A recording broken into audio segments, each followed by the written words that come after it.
আজ আমরা চলে এসেছি মুর্শিদাবাদ।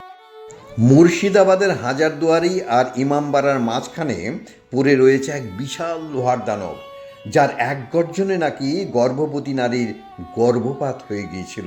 সেই থেকে নাম বাচ্চুয়ালি তোপ। কিন্তু সত্যিই কি এতটাই ভয়ঙ্কর ছিল এই কামান?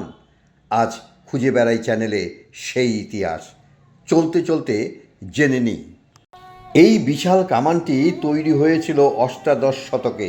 ধারণা করা হয় ঢাকার জনার্দন কর্মকার নামের এক দক্ষ কারিগর এটি তৈরি করেছিলেন।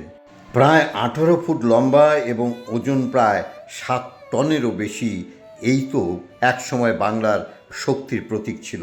এটি তৈরি করতে ব্যবহার করা হয়েছিল বহুমন লোহা। শোনা যায় এই তোপে একবার গোলা ছোড়ার সময় এত বিকট শব্দ হয়েছিল যে আশেপাশের এলাকা কেঁপে ওঠে, আর সেই শব্দে এক গর্ভবতী নারীর গর্ভপাত হয়ে যায়। বাচ্চুয়ালি থেকেই পরে নাম হয়ে যায় বাচাউয়ালি তোপ। তবে ইতিহাসবিদদের অনেকেই এই ঘটনাকে লোককথা বলেই মনে করেন, কিন্তু লোকমুখে সেই গল্প আজও বেঁচে রয়েছে।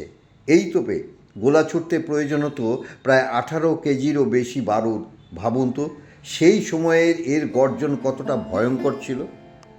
আজ আর এই তো গর্জে ওঠে না, কিন্তু মুর্শিদাবাদের ইতিহাসের সাক্ষী হয়ে শতাব্দীর পর শতাব্দী ধরে দাঁড়িয়ে রয়েছে। হাজারদুয়ারি দেখতে গেলে অধিকাংশ মানুষ শুধু ছবি তুলতে যায়, কিন্তু এই বাঁচাওয়ালি তোপের ভিতরে লুকিয়ে আছে বাংলার নবাবী ইতিহাস, যুদ্ধ আর রহস্যের গল্প।